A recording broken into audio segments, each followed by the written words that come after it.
The worst thing you can do is feel needy of a man that you're really seeking from a relationship, from a man. Get very clear on that so that you can find that elsewhere, or at least reconcile in your own mind that you can live without it, or you can compensate for it without the need of a man. When he thinks you need him for something, he will have that power over you. He will see your need and he will take advantage of that. It puts you in a lesser position. You want to be in the powerful position. My mum died many years ago now, but she was heavily into real estate. She bought and sold a lot of houses. I remember this one little nugget of advice that she gave me. It always sticks in my mind. Never sell when you have to, because that is when the buyer will take advantage of your neediness. They can tell, they can smell problems. You know, you're running out of money. You need to sell your house. The interest rates have gone up. You need to sell your house. You can't find a renter for your house, so you need to sell your house. Whatever the reason, they can see that you need to sell and you don't ever want to be in that position. You want to plan your life in advance. You want to be prepared. Luck favors the prepared. I think I've said that in a video before too. But I would remember that quote because it is a very good one. Luck does favor the prepared. So be prepared. Plan your life a little bit. Look ahead. What can I do for myself? What if you were in a relationship and that relationship ended for whatever reason and you were alone again? What would you be doing with your life? What are you going to be doing with your life in 5 or 10 years? You can't rely on another person to make your life. You have to make your life yourself. We so often hold on to relationships. I did this in my marriage. We hold on to it far longer than we should because it's comfortable, because you're used to it. It's so hard to let go because you fall into that contentment.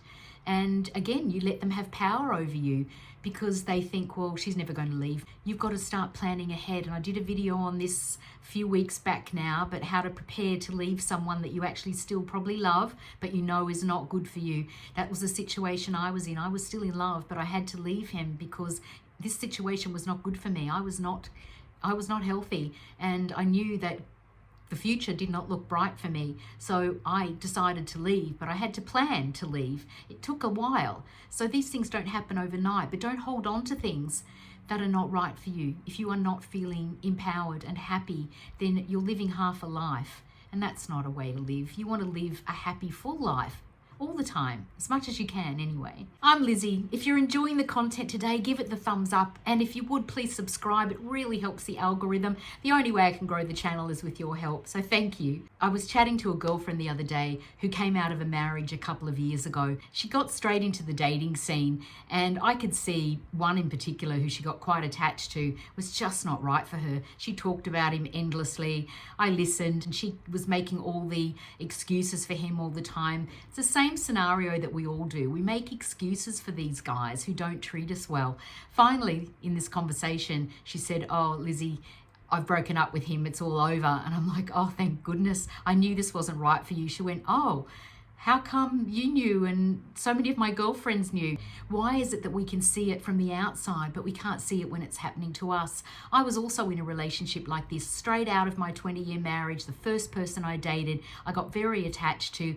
I thought it was all fabulous. He was texting me all the time. I was really enjoying the attention and the validation because, you know, after years of being in a marriage where I didn't feel appreciated and very loved, I really enjoyed this. I straight away thought we were in a relationship. After a few weeks, he started to kind of back off a bit. He wasn't calling so much. He was unavailable. He was cancelling dates. And then one day I'm walking down the street and I ran straight into him with another woman. And I thought, okay, I woke up to myself then. But I let him have that power over me. I let him lead me along, breadcrumb me along. And I fell for it because I was open to it. It's your insecurities that often allow these men to have power over you. For me at that time, I did feel needy. I wanted approval and validation and love, just attention. I really enjoyed the attention of a man. Of course, we do. Watch for the signs. Are you always seeking his approval? Do you have to change your routine for him? Does he cancel dates on you?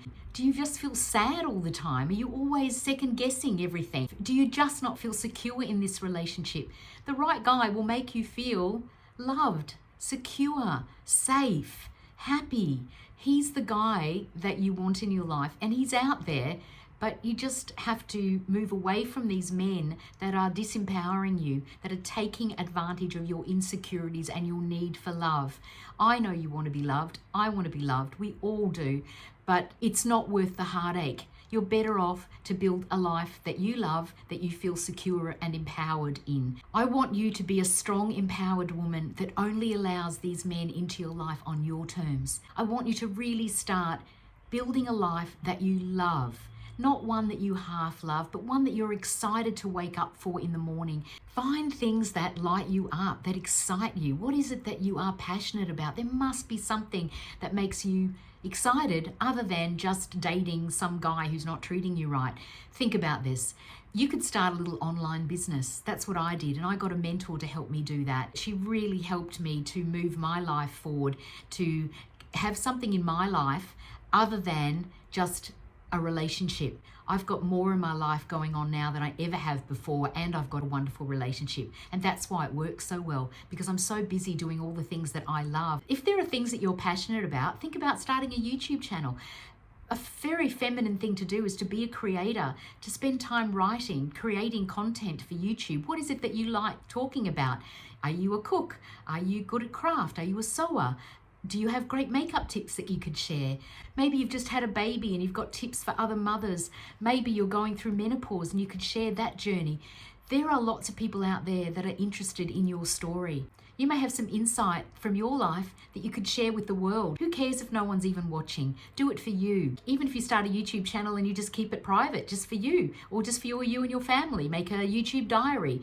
But start creating something. It really gives you something to do, and it gives you something to look forward to doing. Think about volunteering. Think about, if you're not happy with the way you look, then start exercising.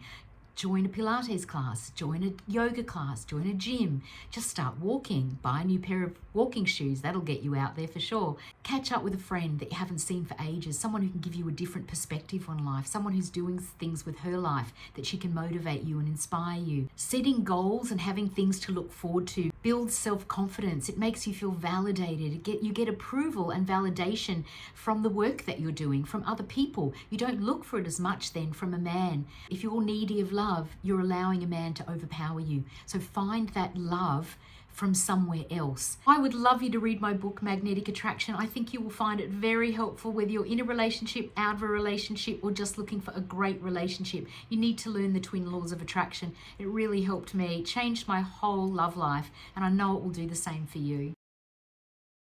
Find love from doing things that make you feel loved, like making yourself look good, spend more time pampering yourself, have a massage, have a facial, buy some new makeup or some new skincare, make yourself feel good. When you feel good, you feel loved and you feel taken care of. You don't need a man to do that all the time then. Have a think, what can you do that would make you feel good about yourself? There are so many things that you could be doing. Spend some time thinking about it. Maybe go back and watch my video on how to be lucky in love, because luck just doesn't happen by chance. Luck happens when we put a bit of work and preparation into our lives, and then love comes along. Because while we're not busy looking for love, we're busy doing things that make us feel empowered and happy and abundant, that's when love will find us. It's so true. That's how it happened for me, and that's how I see it happen for many people. The right love, the love that you really desire, the love that you deserve, the right love, that will come when you are already in a very secure position, when you are feeling like, I don't need a man in my life. I'm happy doing what I'm doing. It'd be great if he came along, but I don't have to have him in my life. I'm happy doing what I'm doing. Keep telling yourself that you love yourself, that you're happy, that you're grateful for everything you already have in your life. And don't be needy of a man. Fill that void with something else, because that's when the right guy will come along. The guy that you need is not the guy you need. The guy that you want is the one that treats you with the greatest respect and gives you the love that you deserve.